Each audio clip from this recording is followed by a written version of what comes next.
Saudara-saudaraku yang kekasih dalam Tuhan, hari ini kita kembali mempelajari kitab Amsal. Kita akan membaca dari Amsal pasal yang pertama, ayat yang ke-7, yang berbunyi demikian.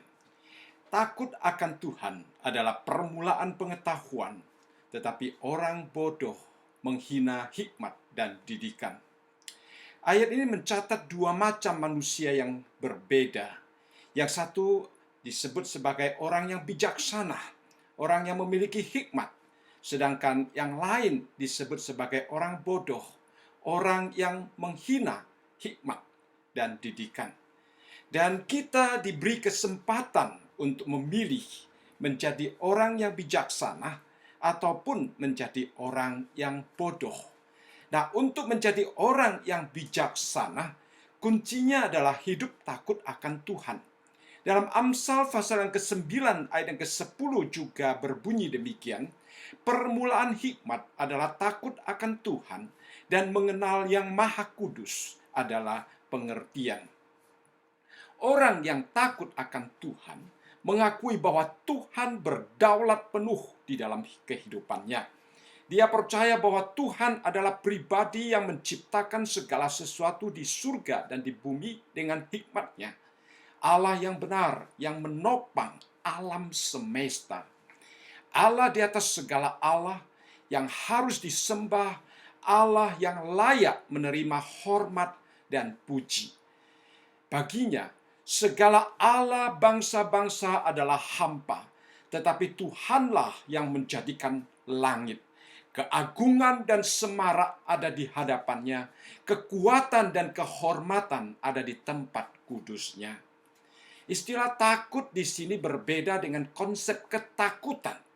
Berbeda dengan ketakutan seperti tikus takut kepada kucing atau budak takut kepada tuannya. Nah, istilah takut dalam ayat ini mengandung rasa hormat. Di dalam King James Version, bahasa Inggris diterjemahkan sebagai kekaguman, yang mana merupakan ekspresi dari pengenalan yang benar kepada Allah dan berserah penuh kepada otoritasnya. Sikap takut yang kita tunjukkan di hadapan Allah adalah suatu sikap hormat yang dibangun di atas kasih kita kepada Allah. Kita takut akan Allah bukan karena takut dihukum atau takut tidak diberkati oleh Allah, melainkan kita takut kalau perilaku dan kehidupan kita menyakiti hati Allah. Itu sama seperti seorang anak yang mengasihi orang tuanya atau seorang suami atau istri yang mencintai pasangan hidupnya. Mereka akan berusaha melakukan hal-hal yang membuat orang yang dicintainya merasa bahagia.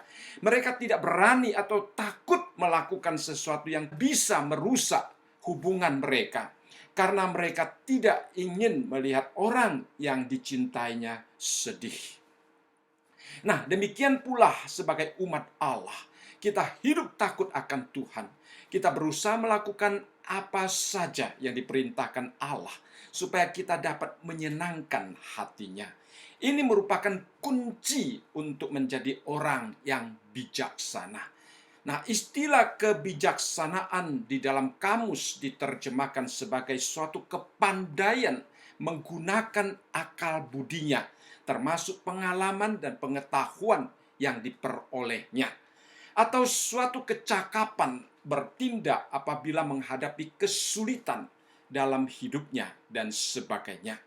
Jadi orang yang bijaksana mempunyai suatu kemampuan untuk membedakan dan menilai dengan cermat. Nah, misalnya orang mempunyai kebijaksanaan dalam berbicara.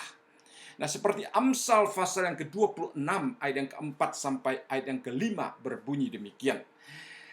Jangan menjawab orang bebal menurut kebodohannya, supaya jangan engkau sendiri menjadi sama dengan dia. Jawablah orang bebal menurut kebodohannya, supaya jangan ia menganggap dirinya bijak. Nah, di dalam ayat yang keempat mengingatkan kita, jangan berbicara seperti orang bebal. Sedangkan di dalam ayat yang kelima mengajarkan kita menggunakan kata-kata yang diucapkan oleh orang bebal untuk menyadarkan mereka. Nah, kebijaksanaan juga merupakan suatu keterampilan untuk melewati kehidupan. Seperti kebijaksanaan membedakan yang baik dari yang jahat, membedakan yang benar dari yang salah, dan sebagainya. Misalnya di dalam Amsal pasal yang ke-11 ayat yang ke-27 dikatakan, siapa mengejar kebaikan, berusaha untuk dikenan orang. Tetapi siapa mengejar kejahatan, akan ditimpa kejahatan. Nah, ada seorang ibu, dia bekerja di sebuah perusahaan. Dia adalah seorang Kristen yang setia kepada Tuhan. Rekan-rekan kerjanya selalu mencari kesalahannya dan mempersulit dia.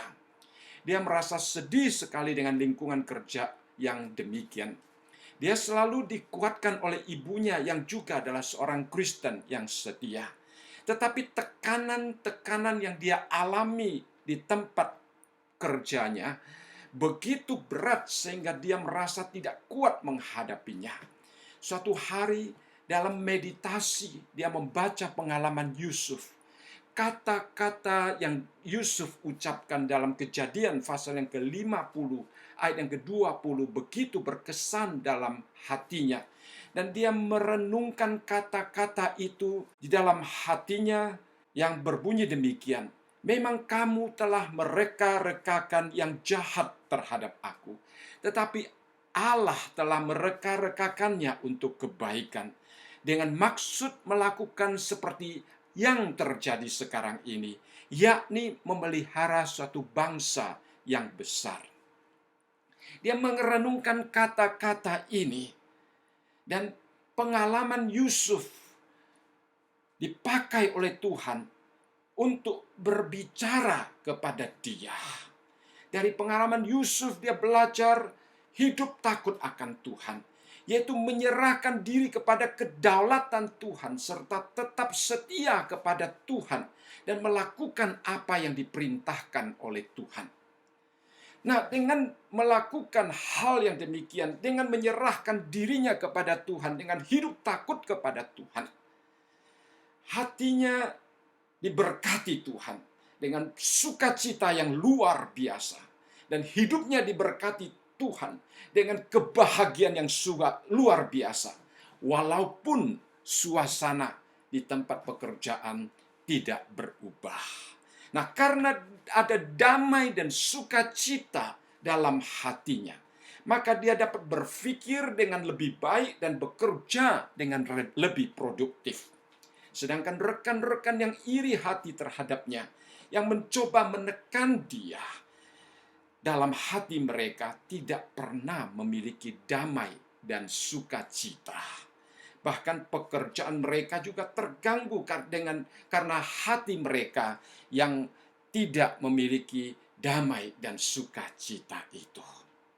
Nah, saudaraku yang kekasih, kita melihat bahwa penyerahan total pada otoritas dan kedaulatan Allah merupakan permulaan hikmat bagi sang ibu tersebut, dan hikmat yang ibu itu terima merupakan kunci untuk menuju hidup yang sukses dan bahagia.